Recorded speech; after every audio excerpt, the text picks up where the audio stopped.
Jaya Radha Madhava Punjabi Hari Jaya Radha Madhava Punjabi Hari Krishna Krishna Krishna Hare Hare Rama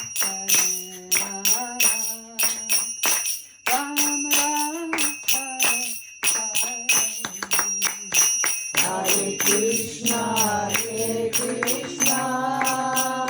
Krishna Krishna Hare Hare Hare Rama Rama Rama Hare Hare Hare Krishna Krishna Krishna Krishna Hare Hare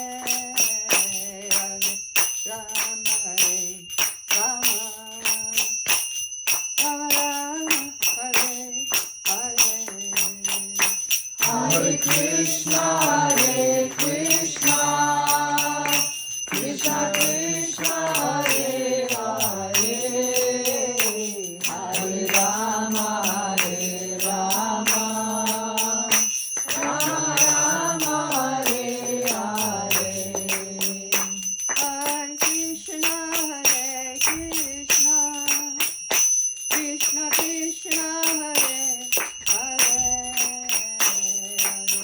Rama Rama Rama Rama Hare Hare Hare Krishna Krishna Krishna Hare Hare Hare Rama Rama Rama Rama Hare Hare Hare Krishna Krishna Krishna Hare Hare Hare Rama Rama Rama Hare Hare Hare Krishna Krishna Krishna Hare Hare Hare Rama Rama Rama Hare Hare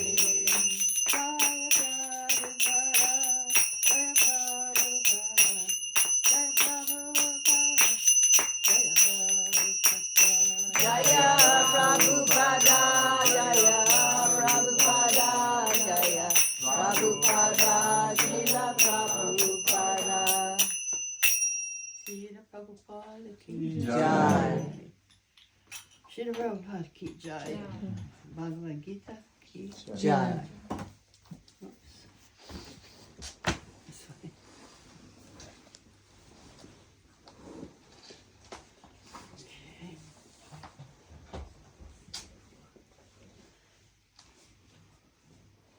So reading from Bhagavad Gita, chapter 10, verse 8.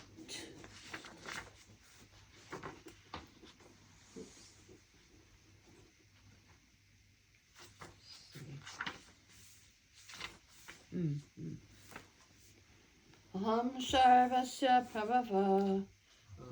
Oh, you know it.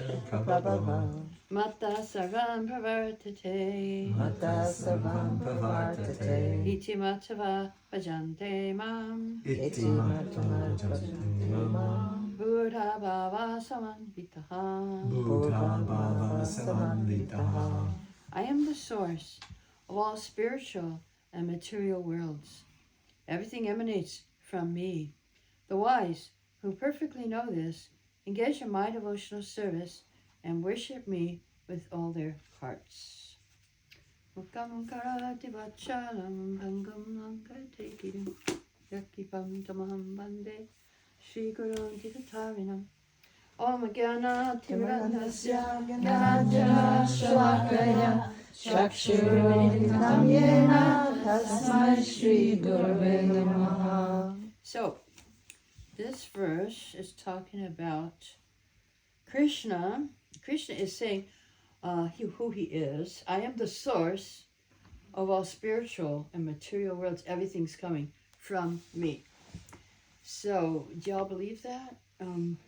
That Krishna is the source of everything and everything's coming from him? So, if you really believe that, how will you behave? The first part tells about the principle. So we believe, okay, this is what we believe. And the second part of the verse tells how we'll behave if we actually believe that. And so, it's one thing, the philosophy, but then there's another thing to practice and show, oh, yes, okay, yeah, I believe Krishna is everything. Everything's coming from him. So then the second part of the verse says, the wise who perfectly know this engage in my devotional service and worship me with all their hearts. So if you really believe it, that Krishna is everything, everything belongs to him because everything's coming from him, you're going to do devotional service and you're going to give your heart to Krishna. You're going to worship him with all your heart. That's how you're going to do it. Okay, so yes, why should we worship Krishna? That's the question. Why should we give offerings to him? Well, here it says, because he's the source of all the things we have. Everything, all the things are coming from him. So that's one reason. And he told us what we should give later in Bhagavad Gita, patram, pushpam, phalam, toyam. A leaf of flower, fruit, and water. You give me that, I'm happy. So if we think, where are these things coming from? It's described in Srimad Bhagavatam that it is coming from the Lord's body. He has a universal form which consists of everything we see in this world.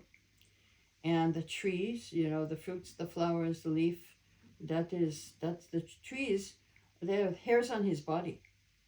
So we take these things from the universal form of Krishna and we give them to Krishna, back to Krishna. And so yes, this is what we offer, and every herb and every plant has a purpose to fulfill in the universe. It's a reason why these weeds and plants are growing.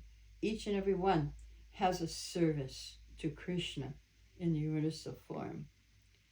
So this is very, very important.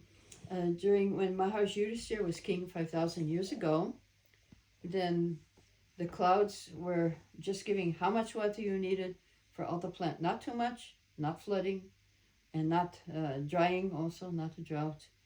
And the cow was happy. And then one very interesting thing, the rivers, the oceans, the hills, the mountains, the forests, the creepers, active drugs, paid their tax quota to the king. Now, isn't that interesting? We know the people pay taxes to the king or to the president, to the government. But if you have a Krishna conscious king, not only will the people, the oceans, the rivers, the hills will give minerals, and the mountains, the forests will give fruit and flowers, and your drugs will come, all the herbs will come, just naturally, and they will give to the king, and he can distribute them to the people. The jewels and the gold and everything is distributed by the king. He gets the taxes, and so they paid taxes too because the king was protecting them. There was real climate, eco-friendly kingdom. He was protecting the rivers. They were not polluted. And so then the rivers, oceans would pay tax, water for drinking. And the hills would give minerals, and the mountains also. And the forests, everything was there because they were cooperating with the Krishna conscious king who was protecting them. He was protecting the forests. They're not being cut down like today. It was protecting all the plants and everything. And so Srila Prabhupada said that every plant has a purpose to fulfill. There's medicine. He said when in the 1931-32 he went to a dentist, and the dentist could not cure his toothache. So his servant took him to the village, and he saw one natural doctor there, and he went out and got some weeds, and he put it to Prabhupada's tooth, to his cheek, and all the germs came out, and his toothache was cured. So there are such plants, and if you know of them, then you can actually cure the toothache. And so there's different plants, and we just don't know. You know, like before when I was growing up, the dandelion was a weed, and we would just pick it up and take it and throw it. Now it's, you know, they sell it in the shops. You know, this is good for your liver. And I know one temple I went to, ISKCON, and they were having dandelion pakoras in the temple. Dandelion pakoras. A health conscious temple that was. Except for the frying part, it wasn't so good for you, but the dandelions were good for you. I don't know if you got the benefit. But so we need to have Krishna conscious king, and then we can control nature. And if you are disobedient to God, then nature will give you trouble, as she is now doing. There's a lot of earthquakes lately, actually. I think in Texas alone, there was something like 60, 70, 80 within a week. California, a couple of big ones. I mean, something happening there in California, too. So he said when Prabhupada was a small child, 1898, there was a plague epidemic in Calcutta. So everyone was leaving Calcutta. There was one disease, plague. And so they couldn't, there was no cure. And so everyone was leaving and people were dying. And then one Babaji started a Harinam Kirtan. And he went into every house. So Prabhupada said he remembered when the Kirtan came to his house. He was just like 2 years old and he was dancing in the Kirtan. And he was up to the knees of people, he said. And so then they went to and he said all the religions participated in this Kirtan. Muslims, Christians, Hindus, they all came together. And with this Kirtan, the plague stopped. They stopped the plague, actually. Should have tried that for COVID, maybe.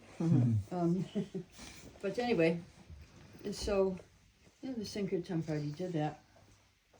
So this all belongs to Krishna, so therefore we should give it to him. That's one reason we should give things to Krishna, is because it's his. Give it back. Show you gratitude. Out of gratitude, we should offer things to Krishna, be grateful to him for giving us everything. So gratitude is one reason. And Srila Prabhupada said in one purport, if human society is grateful to the Lord for all his gifts, for our maintenance, there will be no scarcity or want in society. And so that's really, really important. Of course, in the early days, the devotees were a little bit extreme in their offerings. The ladies traveling Sankirtan party in America, one of them, they would go to the supermarket and offer the whole supermarket to Krishna and eat whatever they wanted. That's not how we do it. Except meat, fish, and eggs. That wouldn't be offered. But the whole supermarket, they say, yeah, it's all prasad, let's eat. So, no, not like that. But out of gratitude, we can show our love. Krishna, he is, what is he looking for? Is he looking for the food? He's not hungry, really. He's looking for our love. And so I know when my son Govinda, when he was a baby, he was a very big baby. So, usually they say 6 months you give grains. Well, I had to give 4 months, I had to give him grains because he just was eating so much. And so then when he was 5 months old, one day I was feeding him his porridge in the morning, and I would take the spoon, stick it in the porridge, stick it in his mouth. So one fine day, he took the spoon out of my hand, stuck it in the porridge, and stuck it in my mouth. I said, oh, he loves me. So we are like babies of Krishna. And when we give him things, he says, he loves me. So he feels that. Like I was feeling that when my small baby was trying to feed me, and I said, oh, he loves me. And so when we try to feed Krishna and give him, it's all his things, like it was my porridge, but I thought, well, he loves me. So it's all Krishna's things, but when we give it to him, and he feels, oh, they love me, Yes. And so this is a reason to give out of our love, out of gratitude, out of love, and then also, yes, out of duty we can do. The four Kumaras, they came to King Prithu, and they gave him knowledge, and they said, we want to offer you something, but it all belongs to you, because not only it belongs to Krishna, it belongs to the devotees of Krishna too. So Prithu said, what can I give you? It's all your prasad, it's all your mercy. Out of love, the devotee gives, out of gratitude. Sudama Vipra, he had something that was not offerable to Krishna. And he didn't even have it. He borrowed it from the neighbor. And then Krishna, he didn't want to give it to Krishna. And Krishna saw it and he grabbed it and he ate a little bit. And he wanted to take another bite. Rukmini stopped him. She said, no. This bite has satisfied the whole universe now. If you take another bite, I'll have to go live in Sudama's house and give him everything. I mean, he got the, immense opulence just for that one bite that he gave to Krishna. Yeah, in India they know, yes, if we give to Krishna and devotees, and we will get multiplied next life. We'll get double, triple. They go to Tirupati in India, and they make the Lord, Tirupati make the Lord their business partner. They say, okay, I give you 1 lakh of rupees, and whatever profit I give you 10%. And they go, and they get it. They get 10%, and they go, and they get a big, huge, they get a lot of money. They go to Tirupati, and they give the 10%. So he's got everything made of gold, that deity. Mm-hmm. He's very rich. But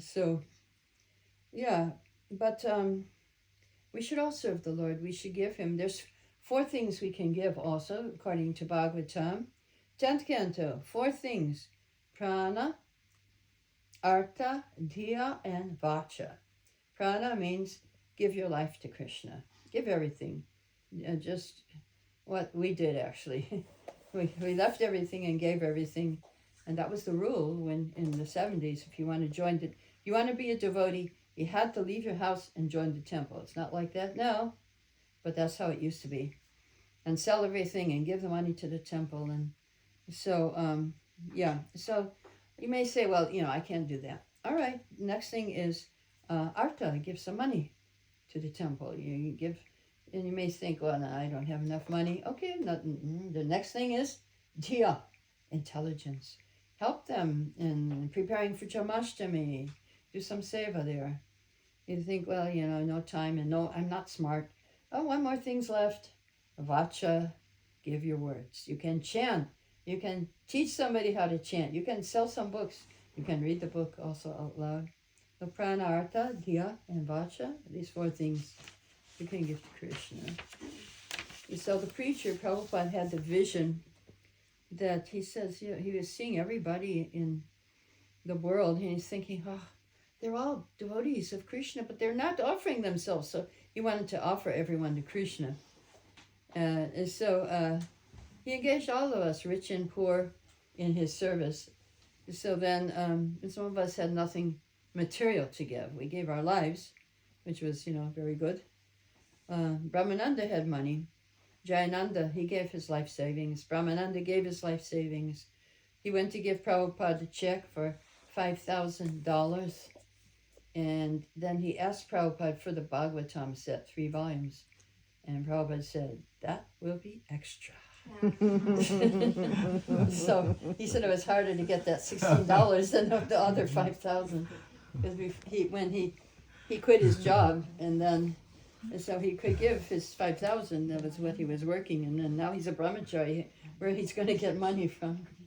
Anyway, so that was Srila Prabhupada. And so we should also offer out of friendship with Krishna, because there is this verse in Nectar of Instruction, Dadati Patiginati Guhyam Akyati Prichati Bhogte Bhochaiti Chayvasa Vitam Piti Lakshanam. So amongst devotees, we're supposed to offer gifts in charity, accept gifts, reveal one's mind in confidence and inquiring confidentially, accepting prasad and offering prasad. 6 symptoms of love shared by one devotee and another.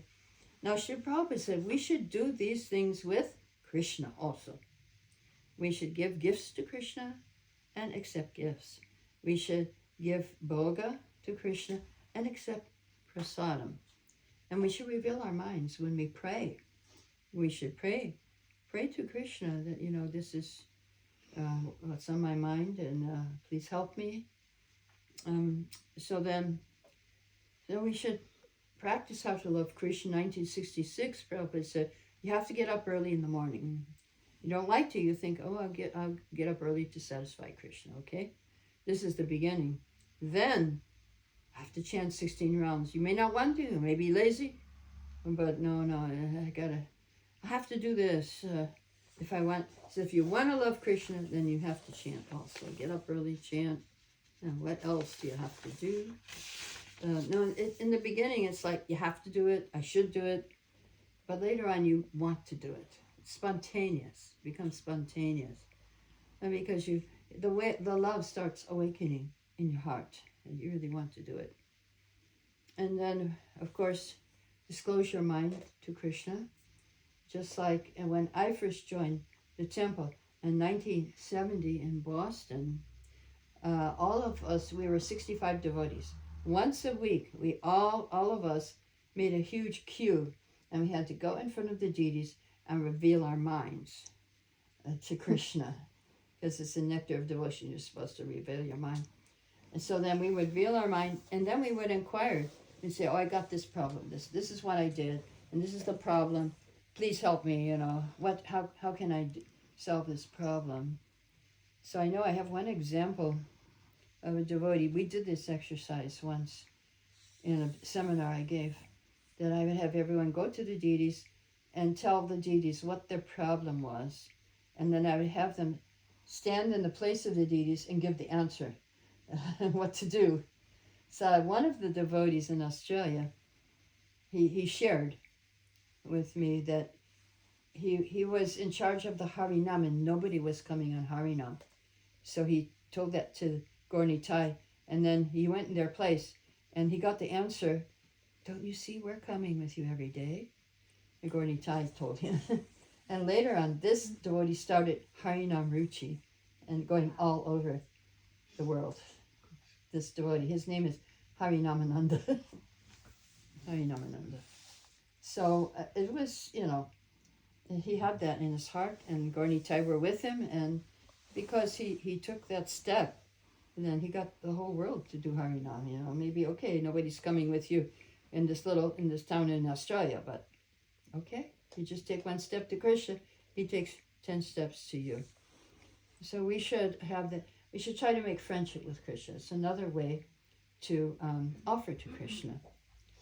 And yes, the impersonalists, they are not happy. They think I am God. Everyone should serve me. And I can become God. One day, I'm practicing now, and one day I'll become God, and then I'll be happy. But we think, no, I'm servant of God. Let me serve God. I don't want to be God. I want to see God. And so we try to give everything to Krishna, out of friendship, out of love, out of gratitude. And so one time, Srila Prabhupada came to the airport in London, and so a lot of reporters were there waiting to see Prabhupada, to ask questions. And as soon as Prabhupada appeared in the airport, all the devotees hit the ground, and the reporters were looking like, what's going on here? And so first question to Prabhupada, do you think you are God? And Prabhupada said, spiritual master should be offered all respects just like God. And he said, but if he thinks he's God, then he is dog. So, he defeats them. But then what can they say? What can they say? And so, so he Prabhupada never said he was God or anything like that. He always said he was servant of God.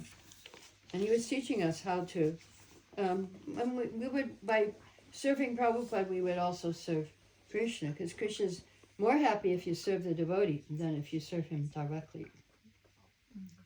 And that's why Prahlad Maharaj, he said that, oh my Lord, I just want to, and when the Lord asked him, what do you want? He said, I just want to serve my Guru Narada Muni. He saved me. He saved me. I just want to serve him. So he was face to face with the Lord Nrsingadev. And he could have said, what can I do for you, Lord? No, he said, how can I serve your devotee? So why is it better to serve the devotee than to serve the Lord directly? Because the devotee is more merciful than Krishna. He will plead your case to Krishna. He will plead your case. Krishna's kind of strict in Bhagavad Gita, Don't preach to the non-devotees. Don't preach to these and that. And in the Prabhupada says, but everyone comes to our class and we preach to them, because we know the desire of Krishna. He wants everyone to come back to him. So the Prabhupada, he has the mood of Nityananda, that he wants he doesn't see the good and the bad, actually the bad in anyone. He just says, okay, let me just help them go to Krishna. So now we don't have, we have a picture of Radha and Krishna up here. We don't have deities of Radha and Krishna. But I will just tell you one thing. If you look underneath the lotus feet of Radharani, you will find one very special mark on her foot. It's a sacrificial altar. Sacrificial altar. So it has three meanings. First of all, if you meditate on her feet, your sins are burned up, just like on the altar of sacrifice. The second meaning is if you offer your mind and sacrifice to her feet, you will stimulate universal nourishment and affects all of creation. You just think of Radha and Krishna's lotus feet, then you help in the whole universe. Just like the universe has many, many cells. So we are like one of those cells in the universal body. And just like our body has cells here, it's like the universal body. So if some of those cells have cancer and get sick, then it affects the whole body. So now we do have some wars, and that's bad for the universal body. But the devotees can give nourishment by just meditating on the lotus feet of Radha and Krishna, chanting Hare Krishna. Now, my favorite meaning of this sacrificial altar is that the universe is the universal form of Krishna. So Krishna is the form of the universe, and Radharani is the form of the offering. So we take something from the universe, we offer to Krishna, we are uniting Radha and Krishna together on the sacrificial altar. So that's why devotional service is so important. Nectar of Devotion, it says, if you do devotional service, you follow in the footsteps of Srimati Radharani. It's not an activity of this material world. And in Gita, he quotes from Gita in Nectar of Devotion, there's Daivim Prakriti Ashita, take shelter. The Mahatmas take shelter of the superior energy, the Daiva Prakriti, spiritual energy, and that's Radharani. She is giving protection to whoever does devotional service, and this attracts Krishna. Sages Narayani were speaking Bhagavatam, and they had a realization because they wanted to do 1,000-year fire sacrifice. And along with the sacrifice, they were hearing Bhagavatam and different narrations about Krishna. So they were doing the sacrifice for a while, and they said, we're trying to do this fruitive activity, this fire sacrifice, but we're not sure about the result because we're not chanting the mantras perfectly. We're making so many mistakes. And our bodies are black from the smoke. The fire wasn't coming. It was just a bunch of smoke. But they said, but we are very happy hearing the nectar of the lotus feet of the Lord Govinda, which you are distributing, they told to Sutta. So they were happy with the Harinam. with a Nityam Bhagavata Sevaya Kirtanaya Sadhari. That made them happy, but the fire sacrifice wasn't working. They were just getting all black from the smoke. So, in the age of Kali, our sacrifice is not of fire, but it's of the mind, the words in the ears, chanting Hare Krishna in the heart. And then by chanting Hare Krishna, we can also bring together Radha and Krishna and in the holy names. And we'll put them on the sacrificial altar. Together they will be happy, and we can progress in our spiritual life. So I'll stop here if anybody has questions, comments at this point. Yes. Manu. Just one question about the lotus feet of Narayani and Krishna. We see all these different. You see all these marks. Yeah, and I just kind of, I suppose it's kind of a curious, but you know the way they mark mark Vrindavan as well, and people go after the dust. So how they mark Vrindavan? Yeah, I'm just kind of, it's kind of, you know, when you see all these different articles on their feet, are they actually on their feet, or, you know? Yeah. Yeah, they're on their feet, and when they walk in Vrindavan, it's like they're stamping the ground. It's like you have a stamp. And so the marks seem to be, you know, kind of three-dimensional in a sense. They could be just regular marks, but they're pretty solid. If you see them on the ground in Vrindavan. Yeah, all the acharyas say these are the marks. So we accept what they say. Rupa Goswami. Yeah. And see, when people want to worship Krishna's lotus feet, that must be really interesting as well. Oh yeah, it's very interesting. Just from very interesting. If people want to worship Krishna's lotus feet. And they all have marks, even Narayan has different marks. Narayan, Advaita, Nityananda, Balaram and Nityananda have the same marks. And Lord Chaitanya has Radha and Krishna's feet together, because he's Radha and Krishna combined. So if you look at Lord Chaitanya's lotus feet, he has both Krishna and Radha's merged on his feet, plus some extra ones, like he has a japamala, he has a danda, and he has a tortoise. Yes, on Lord Chaitanya's feet. We saw one with the fish. We just got this the other day. There's a fish at the bottom. I'm not sure how. Everybody has fish. Yeah. Oh, is it? Radha, Krishna, Gaura Nitai, they all have fish on their lotus feet. Everybody has fish. Yeah, fish, what is the meaning of fish? It's about the mind. One meaning is the mind is like a fish. It keeps moving.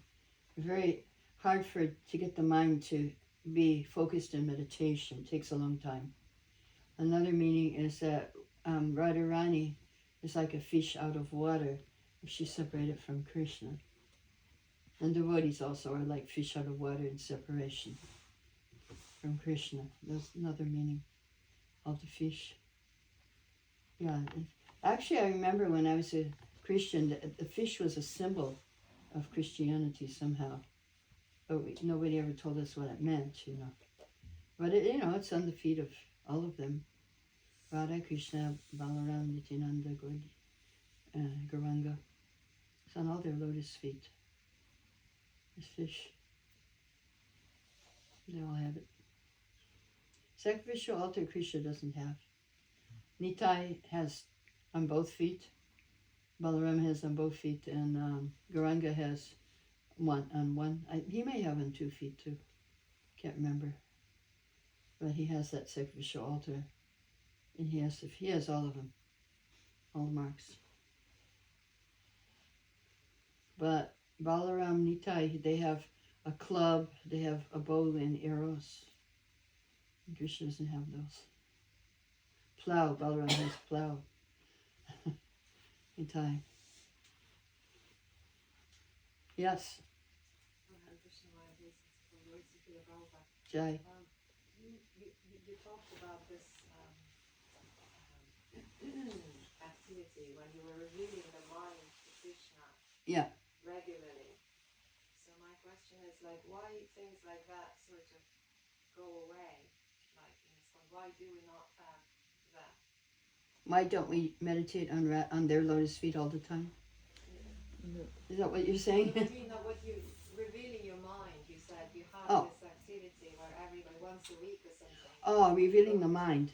Yeah, that's like prayer. It's the same as prayer. Prayer is when you reveal your mind. So, if some devotees, they pray regularly, but it's not really. It's part of the 9 process devotional service, and it's there in Bhagavatam. Devotees are praying, but I don't know how many devotees practice prayer that much. We do pray if we go to the morning program, Mangalarti, Guru Puja. We offer prayers. Govinda and Darshanarti Govinda Mari Purusam. If you're a pujari, then you offer prayers. When we bathe the deities, we sing the Brahma Samhita prayers. We sing to Lord Nishingadev after every arti. So these are all prayers, but there are different types of prayers described in Nectar of Devotion. And one type of prayer is when you do reveal your mind, and one is when you ask for forgiveness of all the crazy things you did in your life. And then there's another kind of prayer where you glorify the Lord and you ask for something. You have a request. There's a request. And there's another kind of prayer where you want to achieve perfection in the spiritual world, like you want to know what your relationship with Krishna is and want to be in Vrindavan or one of Jagannath Puri or Navadvip, Mayapur, in the spiritual world. 3 kinds of prayers. So yes, Nectar of Devotion urges us to do these kind of prayers, and it's good to practice these. When you have a chance in a temple in front of deities, you can practice these prayers. But of course, it's Kali Yuga, we don't go to the temple every day now, but if you have a temple in your house, you can also do that, practice. And if you just have a picture of the deities, you can pray. Picture of Prabhupada, you can pray. And then the response will come. It's not one-sided. Not one-sided. You will get an answer, but it may not be in words immediately. It will be it may come in your life in a certain way, which you probably least expect. Krishna has his way, and we have our way of what we think is best for us, and he has his ideas, what he thinks is best for us. And so, we have to trust Krishna. Not easy. You have to trust him. Yes, Ishani? Just wondering, when the devotees went in front of the deities In Boston. Did Yeah. they do it? Could you hear them? Did they do it audibly? No, you couldn't hear really. Oh, okay. There were 65 of us. But was it supposed to be quiet, or was Yeah. were they supposed Yeah, it's supposed to be quiet. You're not like you're making announcements like on Facebook. But was it silent? Huh? Was it silent? Yeah, it was silent, yeah. Then we might have been doing kirtan. I can't remember really. Okay. We could have, because we were always doing kirtan in 70s. I remember just nonstop kirtan. Out in the streets, in the temple, all we did was kirtan. We could have been doing kirtan during that. I don't remember that much. Yes? Hare Krishna Matas and Dandavat Pranam. You talked about the universal form and how the trees represent the hair. They're the of hairs on the Krishna. body. Mhm. What are the other elements that are... Okay, the rivers are his veins, the blood veins. So that means if you take bath in a river, then you will cure nervous diseases. The ocean is his stomach. So if you take bath in the ocean, you can help to relieve your intestine and stomach disease. And the sun and moon are the eyes, and the clouds are the hair on the head, and the birds are his beautiful artistic sense. They're his artistic sense. Yeah, so there's whole chapters in Bhagavatam. 2nd canto, it's there. Yeah, 2nd canto, 1st chapter and 6th chapter. And then 3rd canto, 6th chapter and 26th chapter, and there's different chapters about universal form in Bhagavatam. In Gita, it's not much there, a little bit. Gita's like a seed, and Bhagavatam's like the plant coming up, like with flowers and fruits. So you see a lot more in Bhagavatam from Gita. It's more detailed there. Any other question? Yeah? Oh. That's okay. You can. You go ahead. You go ahead. Please. Yeah. Hare Krishna Mataji, all glories to Srila Prabhupada. Jai. I have a question. I've been thinking about this the other day, and I'll be very grateful if you can rely on your spiritual life experiences and ponder some thoughts on this question. Does the faith in Lord, the fact that Krishna is there with me, is listening to me, is hearing me, does faith leads to devotion? Yes. Or is it because you have devotion, your faith gets strengthened? Well, faith is first. Okay. Faith, first we have Shraddha, and then comes association with devotees. And then your faith, it will still be with you, but it increases when you hear from other devotees and associate. And then there's 9 levels. So the second level is association. Third level is devotional service. So then you're more serious and you follow the rules and you chant 16 rounds, you get initiated, and then your faith becomes stronger. And then you go through the time of cleaning the heart, and doubts, the weeds in your heart are getting taken out. Doubts are there, may come, and they have to be removed. And that's called anartha nivritti. And then after that comes nishta. That means your faith is very strong. And nobody can convince you to do anything else.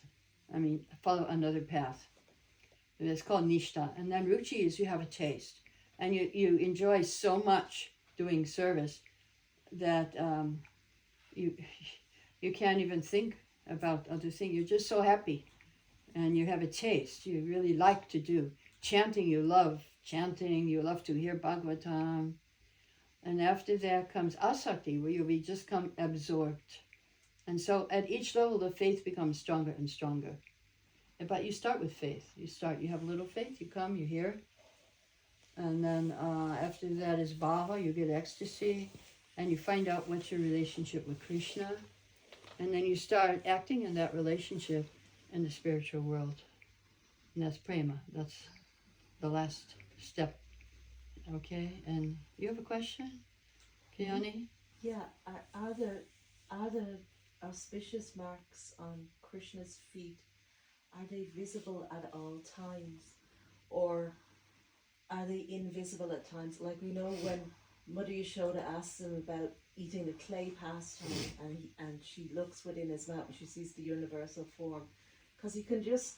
I'm just imagining as a parent, like maybe I'm just putting my mundane understanding, that if you had a child with such marks on the feet, that you would begin to question, there's something going on here, do you know what I mean?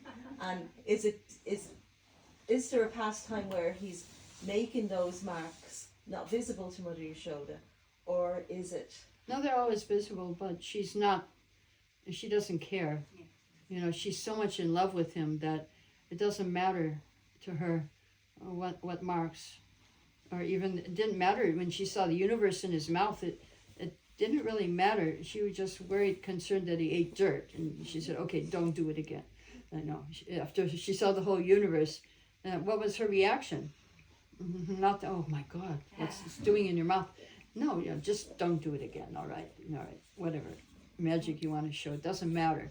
But there is a pastime with Sachimata and Lord Chaitanya, where the marks, they see the marks and they say, "Oh, where are these coming from?"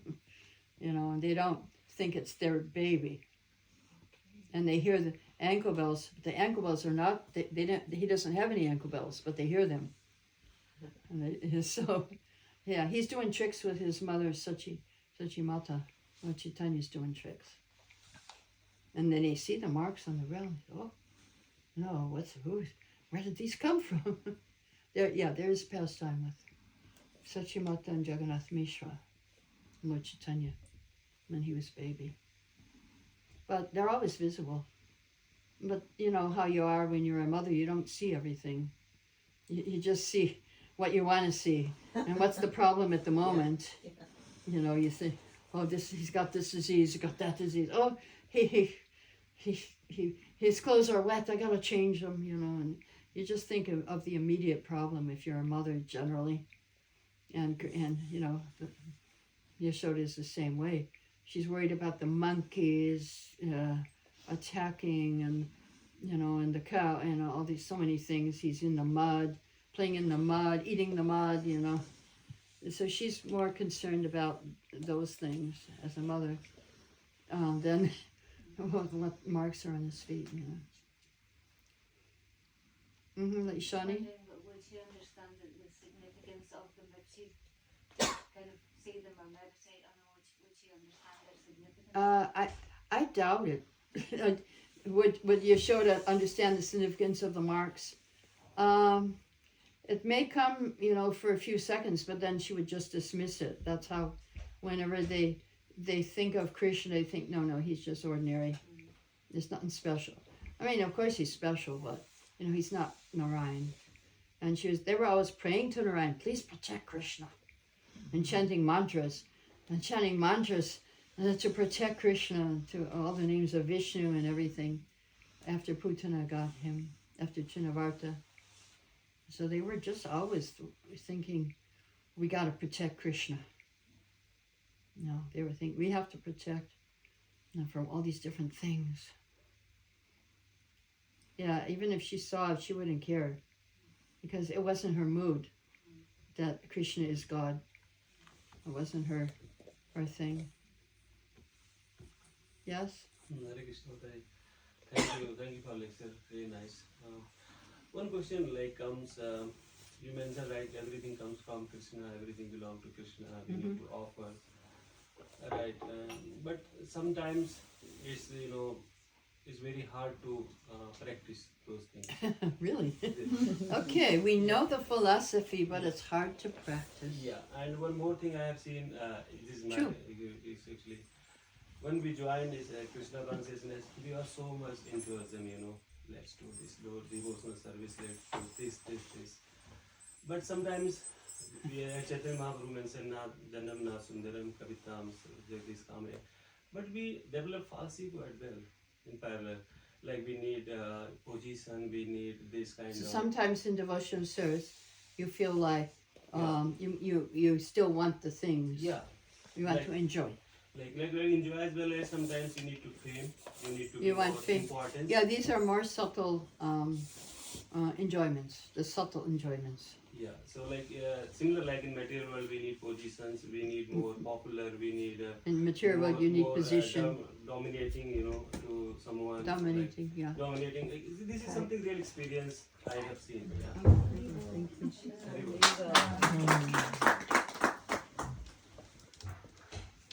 But Chaitanya Mahaprabhu mentioned we should be Tirunadavi Sunisena, right? But where is that wrong actually? Problem is why we left those. We just in Well, material you didn't leave it completely. It's your subtle body is with you. That's your subtle body. Your subtle body wants all these things on the mental level, more on the not so physical. There's enjoyment. There's also subtle enjoyment. Yeah. So that's because when we chant Hare Krishna, there's two things that we have to do simultaneously. One is the positive thing we have to chant, and the second is the negative thing. We have to avoid the offenses to the holy name, to the deities, to the devotees, and to other living entities. And there's 4 reasons why even great devotees fall down and leave Krishna conscious. Bhakti, His Holiness Bhakti Tirtha Maharaj has analyzed why big devotees fall down. 4 reasons, and the same reasons small devotees fall down too. So, first one is you may make offense to other devotees, and the second one is pride, as you said, lack of humility. That is another reason. And a third reason is lack of association with devotees. Sometimes you may become very proud and think, oh yeah, I'm the best devotee and everyone's praising me. And you think you don't need friendship with other devotees. That's very important. You need friendship with others. And then the fourth thing is you may not know, you may not have knowledge of the path of devotional service. Because there will come a time, there is a level where doubts do come in your mind.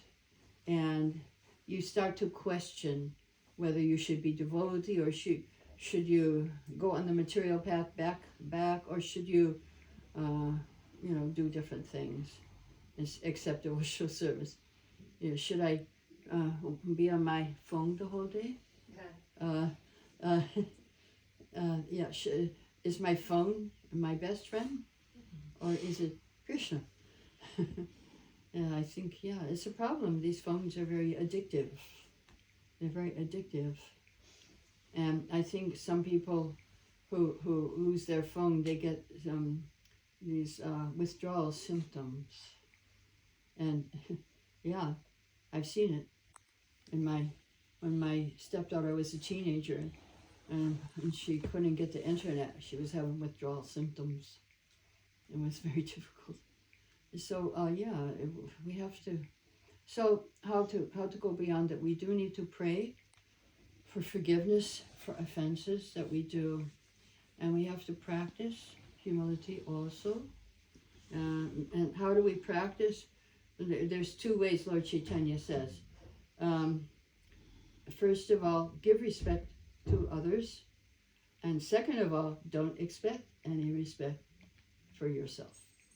So those two, that's the practice. That's the practice. Don't expect, no expectations. You just, you go on with your life. Humility, and then Nadanam Najanim, that's a very high level. That's when you get to the level of taste.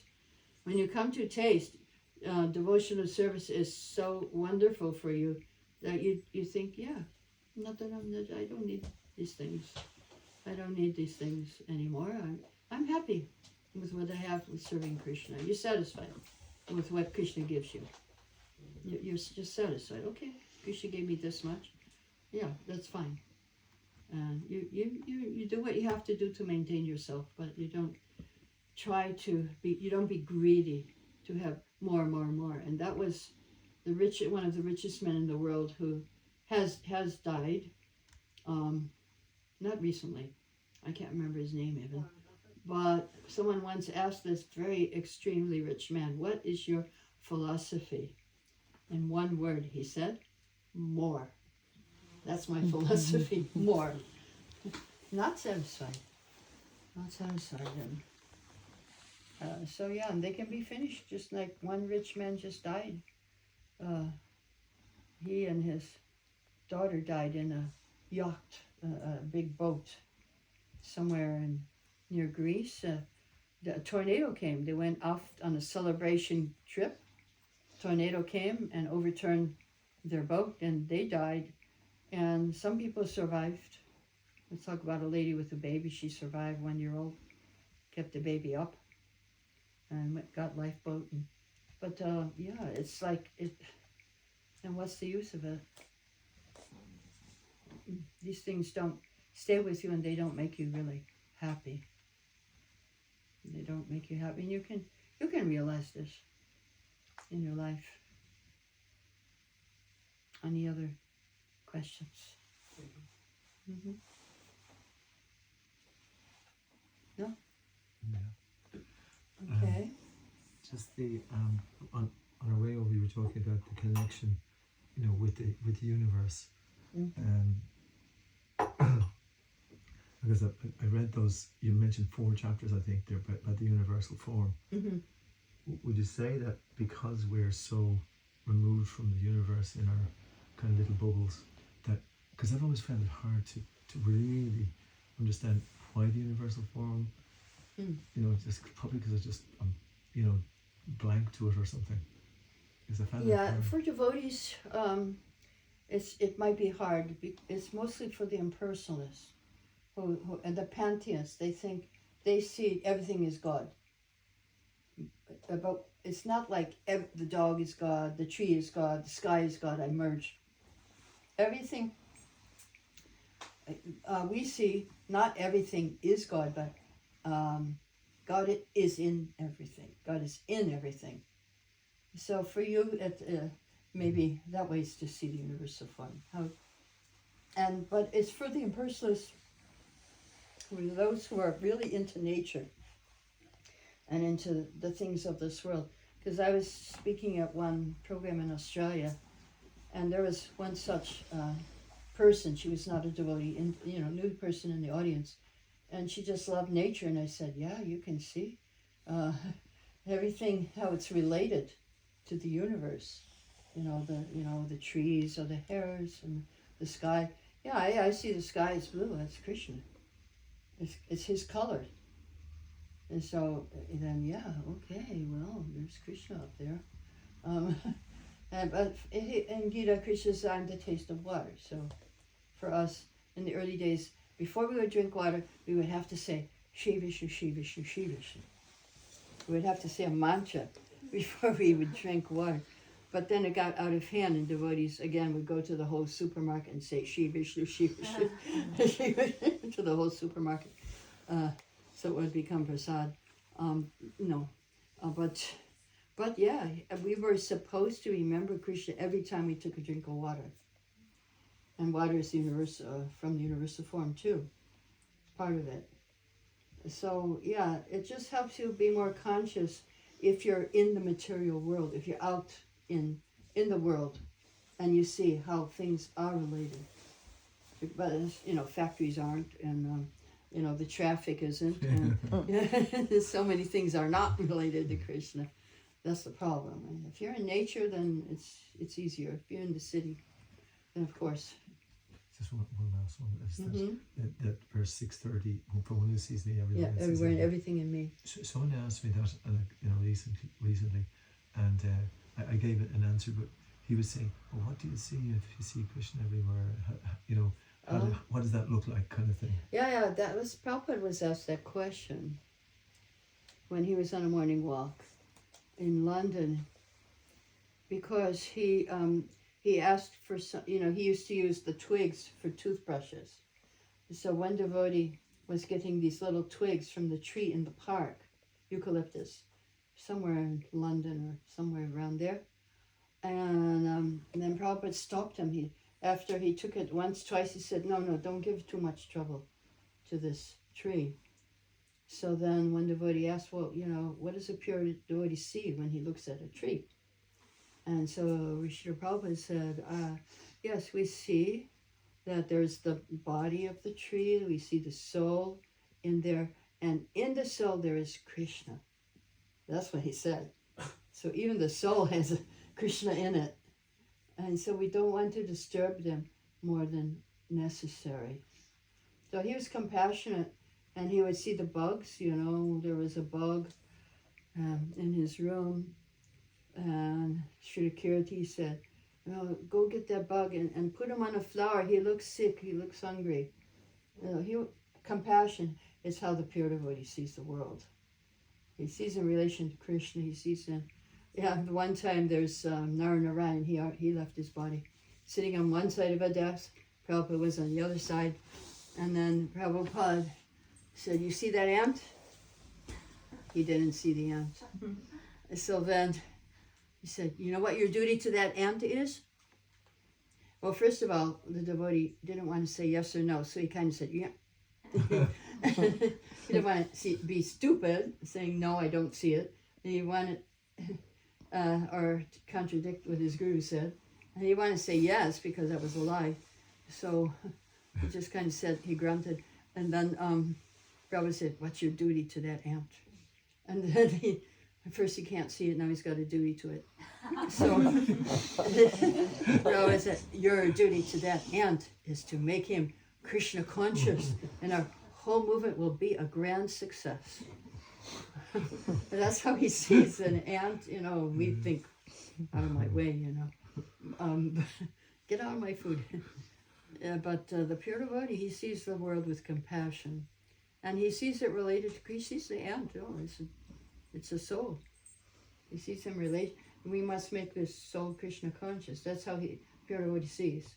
Now, Prabhupada gives an example of how the devotee sees in one lecture, where he said, just like a mother, if a mother sees the shoes of her child, she feels love for the child. Just seeing the shoes. And so when a devotee sees something in this world, he sees Krishna and he loves Krishna. Oh, this is Krishna's tree. Oh, this is Krishna's water, glass of water. Oh, this is Krishna's bird. And so, yeah, that's how he sees. He's not. We are separated from how the world really is. We don't see its relation to Krishna, and that's Maya. When you see anything separated from Krishna, then that's Maya. So we're basically in Maya most of the time, because we don't see the relationship with Krishna of the things of this world. Universal form is helpful for us to see, but if you're in the city, it's not easy to see relationship to Krishna. Yeah. Yes. You said when you're talking about the 9 Processes of devotional service. Processes of devotional service. Mm-hmm. So my question is about the third step, the Bhajana Kriya. Bhajana Kriya. I take it that initiation is part of it. Yeah, initiation's part of it, yes. So the question is, could one progress to the next stage without initiation? You could progress to the next stage, and basically you are most of those in Bhajana Kriya are in the next stage, which is called Anishtita Bhajana Kriya, unsteady Bhajana Kriya. And most of us are in that stage. Yeah, you can progress to that stage. That's not a problem. We have all your doubts, and when you're sometimes very enthusiastic and sometimes not. So most of us are in that stage already. It's not a progress. It's like you're there. But then to progress to Nishta will be difficult. To progress to firm faith. Because when you take initiation, then it's like you're making a commitment. And that's a high level of devotional service. That's a higher level. When you make a commitment. When you don't take initiation, you can stay, you can leave. It's like if a boy and girl live together instead of getting married. It's not a real, you're not really committed. I mean, of course, nowadays it's the same, pretty much the same, whether you get married or you stay together. Even if you get married, it's not much of a commitment these days. But for initiation, you promise, I will chant 16 rounds for the rest of my life. I will follow the 4 Rigata principles. You make a promise. In these days, also promises aren't very strong, but it does help for you to be determined. And not only that, initiation gives you somebody who's guiding you, who's helping you, who's praying for you to progress. So initiation, the Guru, he's not only guiding you and bringing you to Prabhupada closer, he's praying for you every day. He's praying for you. So you got someone there who's praying. Prayer makes a big difference. Someone's praying for you, then that's really helpful for you to progress. If you just do it on your own without Guru and all that, then you can get somewhere, but it will be very difficult to get to the level of beyond this, the 4th level, where you have very strong faith. And if you happen to go to the spiritual world, there are gatekeepers there, and they will ask, who sent you? You have to drop names. It's not easy to go there. Yeah, but arguably you could say, well, I have a Shiksha Guru, I take instruction from him. Yeah, instructions Or are I good. take That's instruction good. from Srila Prabhupada's books directly. Yeah, that's That good. so what do you say to that? Well, the thing is this. In order to make sure progress, you need not only the Shastra. So the books are called Shastra, scriptures. You need also Guru, and you need also Sadhu. All 3 together. So if you say, my Guru is everything, I don't need the books, I don't need the devotees, then you could get in trouble if your Guru leaves or something. And second one, oh, I just have the books, I don't need. But, you know, in this world, is there any, you just suppose you want to be a doctor. And suppose the doctor says, oh, I don't need an instructor, I'll just read the books. You can accept that, doctor? Without any practice, without any teacher? And the same in spiritual life, you also need a teacher too. And someone to show you how to practice, how to, and guide you. Oh, this is not exactly correct what you're doing. You have to do this way. You go this way. So that's okay. You need the books, you need the guru, and you need the devotees too. Because sometimes your guru might have thousands of disciples. You can't ask them a question. Or, you know, the books, you read the books, but, you know, I don't understand this part. So then you go to the devotees. You go to the sadhus. You go to those who are practicing. And they can help you. They give you. So you need all three together. Only the books are not enough.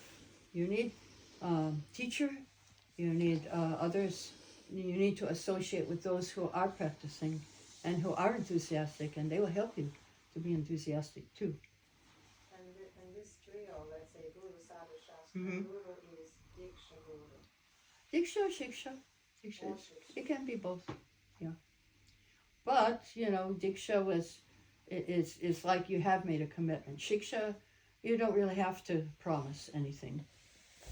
So it's not like you're in that kind of relationship where you have promised, I will do this. And so with a Diksha, you can have many Shiksha gurus, one Diksha guru.